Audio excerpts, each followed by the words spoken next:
किशोर जय गोपी चित चोर प्रभु जय श्री माखन चोर भक्त भक्ति भगवंत गुरु चतुर नाम बपुए इनके पद वंदन के नाचे विघ्ने नारायणं नमस्कृत्यं नरं चैव नरोत्तमं देवीं सरस्वतीं व्यासं ततो जयमुदीरये श्री लाडली लाडकी जय परम पूज्य बाबूजी बाबा की जय देवर्षि नारद जी महाराज की जय जय जय श्री राधे जय जय श्री राधे जय जय श्री राधे श्याम। कार्तिक मास में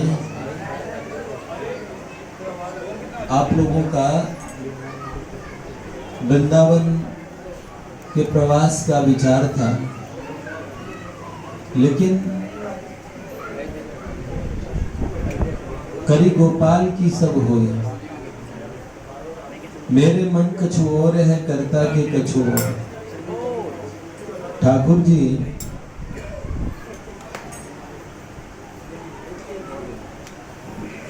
आप लोगों की परिक्रमा का भी विचार था, वहां पे गोवर्धन में जहां पे आपको रिसीव करना था, वहां पे श्री नवनीत भैया ने दूध वगैरह सब्जियां वगैरह सब खरीद के रख लिए, व्यवस्था कर ली कि 60-70 लोग आने वाले हैं दिल्ली से, 84 कोस की यात्रा चल रही है। तो भैया आप लोगों के लिए भी उन्होंने व्यवस्था की, लेकिन अचानक एक ऐतिहासिक दिन आ गया।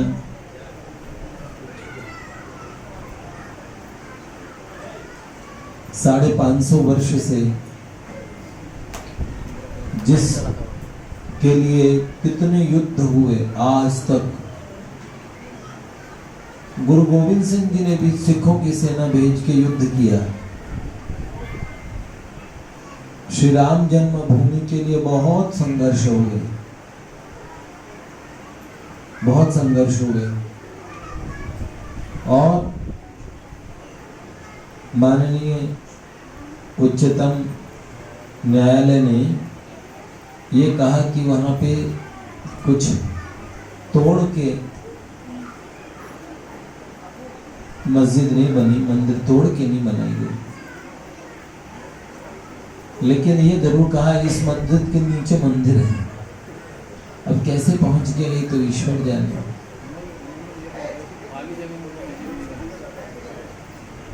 खाली जमीन पे नहीं बनाई, इसका कहने का मतलब क्या? यहाँ कुछ पहले था, उसके ऊपर बनाई है। हाँ हाँ, देख लो, लेकिन थोड़ा थोड़ा आगे हो जाएंगे। लेकिन श्री राम जी के इस स्थान पे और आज ये निर्णय हो गया कि श्री राम लला विराजित होंगे। 23 सितंबर 1949 की रात्रि में, और यहाँ पे रामलला प्रकट हुए ऐसा माना जाता है। पर कुछ लोगों ने माना कि कुछ लोगों मस्जिद के गुंबद में उनके स्थापना करवाई थी, ऐसा भी माना। और अखबार में ऐसा लिखा था कि 5 लोग उसमें प्रमुख थे। उसमें नाम लिखा गया, पूज्य पाद स्वामी करपात्री जी महाराज का नाम था, और उसमें नाम था पूज्य पाद परम श्रद्धेय प्रातः स्मरणीय श्री हनुमान प्रसाद पोद्दार जी का नाम। उन्होंने कहा कि अखबार वाले लिख रहे थे कि इन जो रामलला विराजित हैं इनकी प्राण प्रतिष्ठा भाई जी ने बड़े शॉर्ट में कराई थी। ये भाई जी के किसी ग्रंथ में भी हमने नहीं पढ़ा, लेकिन ये गोपनीय बात रही होगी। न्यूज़पेपर वालों ने ढूंढी, फिर 5 लोग, उस समय के अयोध्या के डीएम, उनका नाम भी था गोविंद वल्लभ पंत जी ने जब उन्हें कहा कि कार्यवाही करो, मूर्ति हटाओ, तो उन्होंने कहा कि दंगे भड़क जाएंगे, अब मूर्ति आ गई तो आ गई। ये रामलला विराजित हैं। तो हर तरफ शांति भी बनी रहे, भगवान से प्रार्थना यही है। और श्री राम जी का भव्य मंदिर भारतवर्ष में हो और अयोध्या का गौरव है, तो बड़े आनंद की बात है। लेकिन आपका वृंदावन प्रवास रह गया। श्री बलराम जी ने कहा, दादा हैं क्या? दादा बैठे हैं? अच्छा, तो ऐसा विचार चल रहा है कि इसको पोस्टपोन कर दिया जाए, अगले सैटरडे संडे है, कार्तिक समाप्त हो जाएगा। लेकिन आपका सालाना जो ब्रिज में सब लोग सामूहिक रूप से जाते हो, वो जाना जरूर हो जाएगा। और एक परिक्रमा नारदीय निकुंज की तरफ से आप लोगों की गिरिराज जी की हो जाएगी। मौसम भी सुहावना है, आप लोग जा भी सकते हैं। और बाकी भगवान की मर्जी ऐसी थी। हमें रात्रि में पता लगा, और हमारे आज तक वाले भैया, उन्होंने ऐसा कहा कि उनके सभी रिपोर्टर्स वगैरह कह रहे हैं कि इस समय यात्रा ना करें, कल को बस जा रही हो आ रही हो, इतनी माताएं साथ में होंगी। सबसे बड़े डर की बात है, अगर भाई भाई लोग साथ में हों तो कैसी भी अवस्था में एक बार उसे निकल सकते हैं, पर साथ में माताएं बहनें हो तो बहुत विचार करके जाना चाहिए। तो इसीलिए रात्रि में ये स्थगन किया गया कि यूपी में वैसे भी धारा 144 लागू है, सिक्योरिटी भी बहुत है जाने आने में, और बहुत सारे कई बैरियर्स का सामना करना पड़ता है। आज भी 144 धारा लागू है। हाँ क्या?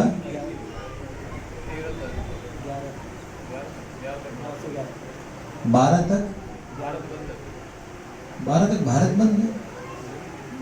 कौन किसने किया भारत बंद? हाँ? पूरे भारत में भारत बंद नहीं, मतलब धारा 144 यूपी में लागू है, बाकी स्कूल कॉलेजेस बंद है। धारा 144 यूपी में, उत्तर प्रदेश में लागू है। लेकिन ठीक है, कुछ बड़ा होने के लिए कुछ और प्रिकॉशनरी लेवल पे कुछ करना पड़े तो कुछ खराब बात नहीं है। एक बात ध्यान में आ रही है, मैं वही बात कहने वाला था, इसी समय में एक बात ध्यान में आ रही कि कहते कन्हैया ने तुरंत पकड़ लिया कि कौन सी बात बताएंगे। पूज्या बाई, रुक्मणी बाई भागलपुर वाली, गोलोक में भगवान के नित्य लीला राज्य में, नित्य वृंदावन में प्रिया प्रियतम परस्पर चर्चा कर रहे थे। तो 3 सहचरियां ठाकुर जी की नित्य सिद्धा भगवान की सहचरियां, उन्होंने सुनी चर्चा। प्रिया प्रियतम कह रहे थे कि इस धराधाम पे मादनाख्य नामक महाभाव, अब जो आगे साधना करेगा और पढ़ेगा उसको पता लग जाएगा, मादनाख्य नामक महाभाव वो कुछ महापुरुष प्रकट होने वाले हैं, उनमें होगा, लेकिन वो उसको संगोपन कर लेंगे, छुपा लेंगे। चैतन्य महाप्रभु में मादनाख्य महाभाव प्रकट हुआ, वो तो स्वयं भगवान थे। जो मादनाख्य नामक महाभाव श्री राधा रानी में था, वही महाभाव प्रकट हुआ परम पूज्य बाबूजी में और परम पूज्य बाबा में। अभी वृंदावन में मदन तेर वाले पूज्य महाराज जी पूज्यपाद प्रेमानंद जी महाराज, उन्होंने 4 महीने परम पूज्य बाबा का चरित्र सुनाया। वृंदावन के सब रसिकों ने सुना। हालांकि बहुत जो कट्टर संप्रदाय को मानते हैं, अपनी बात अपने संप्रदाय के इर्द गिर्द नहीं सुनना चाहते, उन लोगों ने विरोध किया कि महाराज जी आप राधा वल्लभीय होते हुए। लेकिन पूज्य महाराज जी के जीवन में राधा वल्लभीय संप्रदाय से पूर्व में उनको इस मार्ग में और स्थापित किया परम पूज्य भाई जी ने। तो महाराज जी ने पूज्य भाई जी का चरित्र सुनाया कई महीने, और पूज्य बाबा का चरित्र 3-4 महीने सुनाया। उसमें उन्होंने व्याख्या भी की किस तरह राधा भाव महाभाव में पूज्य बाबा थे। तो पूज्य बाबा बाबू जी की चर्चा ने प्रिया प्रियतम ने की नित्य राज्य में, और ये कहा कि जो मक्खी मच्छर भी, जो कीट पतंग भी इन महापुरुषों के संपर्क में आएंगे, वो भी उनके लिए भी लीला राज्य के दरवाजे खुल जाएंगे। तो 3 सहचरियों के मन में ऐसा मन में भाव जगा, इन महापुरुषों के दर्शन हम भी करें। वहां वो धाम ऐसा है, वहां सोचते ही इच्छा पूरी हो जाती है। और जैसे उन्होंने सोचा, उन्होंने अपने आप को कहा पाया, तीनों का जन्म हो गया। एक का जन्म हुआ भागलपुर बिहार में, एक का जन्म जिन्हें आप अच्छे से आप उनसे मिल भी चुके हैं, आप उन्हें जानते भी हैं, रिकॉर्ड हो रही है बात इसलिए मैं बोल नहीं रहा। कालांतर में या तो मैं पहले जाऊंगा या वो पहले जाएंगी, लेकिन उनकी आयु बहुत हो गई है, 90 वर्ष के आसपास। तो एक उनका जन्म हुआ, और एक बलदेवपुर में मुक्ताबाई पूज्यपाद शरणानंद जी महाराज के सानिध्य में भजन किया उन्होंने। ये 3 सखियों सहचरियों ने और मनुष्य लोक में जन्म लिया, जिनमें पूज्य रुक्मणी बाई भागलपुर वाली बाई प्रमुख थी। बाई को इतने दिव्य अनुभव होते थे, ऐसी ऐसी उनकी लीलाएं हैं। पूज्यपाद सेठ जयदयाल गोयनका जी ने जब उन्हें देखा तो उन्होंने कहा ये विधि है, इसको संभाल के रखना। सबको कहा करते थे इन्हें संभाल के रखना। बाई बाल विधवा हो गई थी 9 वर्ष की आयु में, और जब सती होने वाली थी ना, तो आकाश में एक यति प्रकट हुए महात्मा, गेरुए वस्त्र पहने, जिन्होंने उन्हें रोक दिया। वो यति कौन थे? पूज्य बाबा थे। तो पूज्या बाई रुक्मणी बाई भागलपुर वाली बाई का एक अनुभव मेरे ध्यान में आया। बाई 1995 में भगवान के धाम नित्य लीला में प्रवेश कर गई, और 1992 में 6 दिसंबर में राम मंदिर, बाबरी मस्जिद, ये ढांचा विध्वंस हुआ। उस और से कुछ समय पूर्व राम जन्मभूमि आंदोलन चल रहा था। तो बाई सुबह सुबह श्री राम जी के दर्शन करने अयोध्या आई थी बाई। तो दर्शन करने के लिए बाई जब गई, तो सुबह भोर होते हुए उन्होंने देखा राम जी के द्वार पे, और श्री हनुमान जी, हनुमंत लाल जी साक्षात, क्योंकि बाई भी इतने उच्च कोटि की महापुरुष थे, हनुमान जी ऐसे तो सबको दर्शन देंगे नहीं। तो श्री राम जी के राम जन्मभूमि के द्वार पे हनुमान जी लेटे हुए। तो बाई ने जैसे ही दर्शन किया, बाई भावाविष्ट हो गई, और हनुमान जी ने एक नजर पीछे मुड़ के देखा, फिर वापस टेक लगा के लेट गए।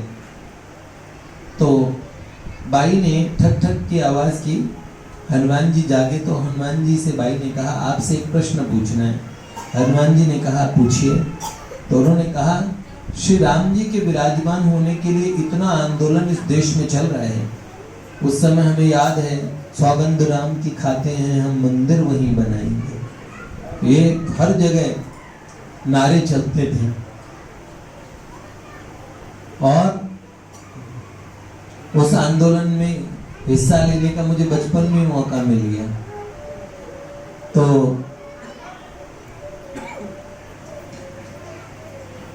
पूज्य बाई ने पूछा हनुमान जी से कि क्या अब मंदिर बन जाएगा? इतना आंदोलन चल रहा था, साध्वी ऋतुम्बरा जी अलग अलग जगह प्रवचन चल रहे थे सब, तो क्या मंदिर बन जाएगा?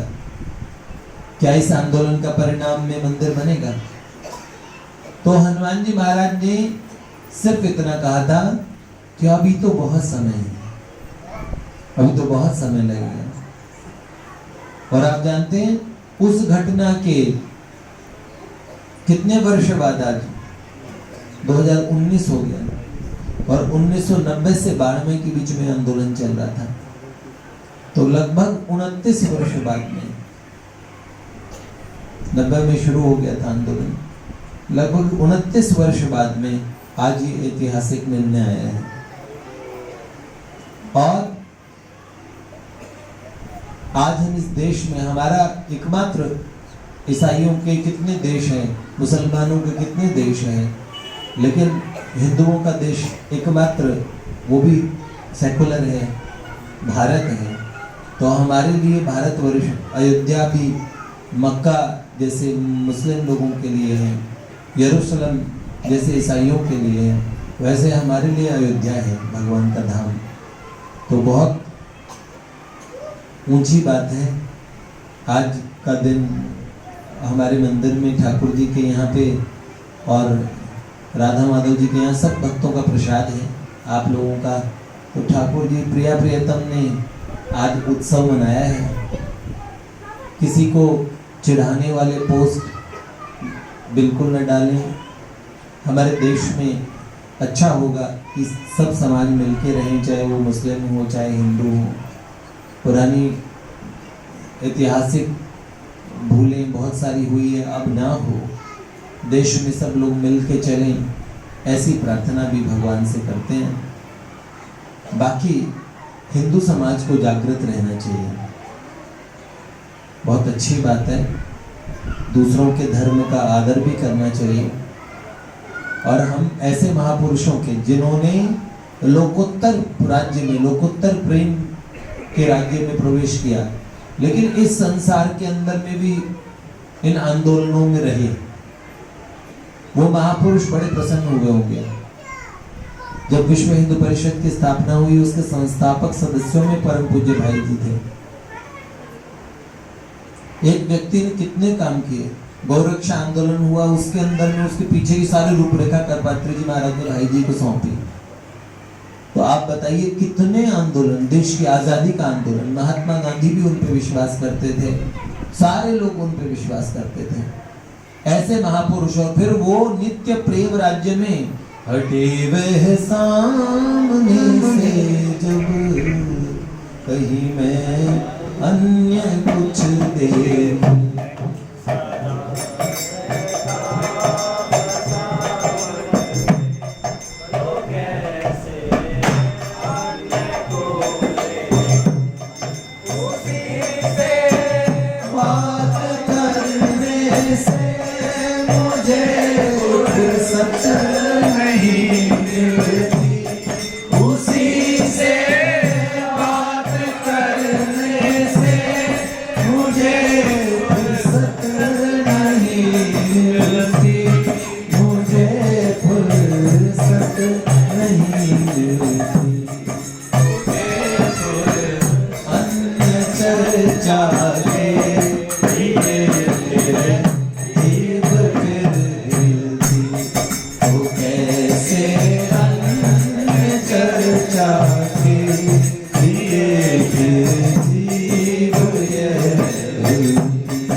सच बताऊं, इस पे बहुत संतों का बड़ा आशीर्वाद है। ये पद रत्नाकर के इसे पद कितने ध्यान में, माँ छोटू को बहुत ध्यान में पाठ करते ना पद रत्नाकर। छोटू तो वो है पद रत्नाकर के हैं। ऐसे भैया हमें ऐसे बालक चाहिए, बाबूजी के पद रत्नाकर को पढ़ने वाले। मेरे को वो सौभाग्य नहीं मिला, मैंने ज्यादा पद रत्नाकर के पद का पाठ बहुत कम किया, मुझे अच्छे बहुत लगता है। पर मैं वैसे रहा, अनेक चित्त विभ्रांता मोह जाल समावृता, अनेक चित्त विभ्रांत रहा ना, इसलिए पद रत्नाकर में डूब नहीं पाया। तो पद रत्नाकर कितना सुंदर है। बाबूजी की ये अनुभूतियां हैं खुद की, वो मुझे सुनाता है हर समय ये रसीली बातें। ठाकुर जी इतनी बात करते थे, बाबूजी इतिहास के उन महापुरुषों से हुए हैं। कैसे लोग महापुरुषों ने ठाकुर जी में मन लगाया है अपना, महापुरुषों ने ठाकुर जी में मन लगाया है। और बाबूजी ये प्रयास करते थे कि कैसे मैं थोड़ी देर के लिए मन हटाऊं तो इस संसार की जो जिम्मेदारियां मुझे मेरे पूज्य पाद गुरु स्वरूप सेठ जयदयाल गोयनका जी ने सौंपी, ये जिम्मेदारी पूरी कैसे करूं। तो अपना ध्यान उधर से हटा के इधर लाते थे जबरदस्ती। अभी श्री सुनील भैया गोवर्धन में एक बात कह रहे थे, मुझे वो बात ध्यान में आ गई। अब मेरे ध्यान में बातें रहती नहीं है, बस ये माइक है ना, इसमें कुछ शक्ति है जो राधा माधव से आती है, और ये कुर्सी है, इस पे बैठने के बाद में मुझे ध्यान आता है कि हाँ मुझे कुछ याद आ रहा है। तो सुनील भैया एक बात कह रहे थे कि आज के टाइम में महात्माओं से मिलने आज भी जाओगे तो आपको सुनने को क्या मिलेगा कि महाराज बिजी हैं। तो क्या बात है, आश्रम की चर्चा मीटिंग चल रही है या कोई और बात चल रही है, महाराज जी भिक्षा ले रहे हैं, प्रसाद ले रहे हैं, और कोई बात है, या फिर महाराज जी साधन कर रहे हैं, जप कर रहे हैं, ध्यान कर रहे हैं, भगवान का भजन कर रहे हैं, ऐसी बात। लेकिन भाई जी के पास कोई भी आता था, ऐसे तो वो मिल ही पाता था, लेकिन उनके पास ना मिलने का सिर्फ एक कारण होता था, बाबा और बाबूजी के पास में, क्या भाई जी से मिलना है। भाई जी वो तो 6 दिन से समाधि में पड़े, भाव समाधि में, उससे बाहर ही नहीं निकले। बाबा को दिन रात का पता नहीं है कि दिन चल रहा है कि रात चल रहा है, उस राज्य से इस राज्य में आ नहीं रहे। लेकिन इन महात्माओं का व्रत एक है। सुनील भैया से पूज्यपाद प्रेमानंद जी महाराज ने एक बात कही कि मेरे को थोड़ी वाटिका की रज ला के दे दो। जो ब्रिज रज का इस समय ब्रिज में डंका बजाए हुए हैं, वो वाटिका की रज उन्होंने मंगवाई। तो आप समझ लो कि महापुरुषों जहां प्रकट होते हैं वहां पे ब्रज धाम चिन्मय रूप से उनके लिए प्रकट हो जाता है। लेकिन भौतिक रूप से ब्रज वृंदावन तो यहीं रहेगा ना, लेकिन वाटिका में चिन्मय रूप से भी और भौतिक रूप से भी ब्रज वृंदावन प्रकट हुआ इन महापुरुषों के लिए। ये बात है। तो इन बस बाबा बाबूजी का जो अपना हम लोगों का, हम उनसे जुड़े, बात से ही जुड़े। कई लोगों ने गले में कंठी भर डाल रखी है, इतनी भी डाल रखी है ना, तो भी बाबा का जो व्रत है, कोई भी हो कैसी भी हो, जो जुड़ी तनिक सी है प्रियतम, आशा उसकी मैं क्यों छोड़ूं तोड़ूं, सांवर तो है मेरे प्रियतम। तो जो कैसी भी हो है, तो हम बाबा बाबूजी से प्रार्थना करते हैं कि हम सब लोग जुड़े रहें। आज के लिए इतना ही। कार्तिक मास का आज द्वादशी है, 3 दिन का दीपदान और बचा है। भीष्म पंचक के 5 दिन चल रहे हैं और इस समय भीष्म पितामह को अर्घ्य भी देना चाहिए। जय जय गंगा पुत्र भीष्म का स्मरण होता है। ठीक है, पूरे कार्तिक का फल मिल जाएगा आप लोगों को।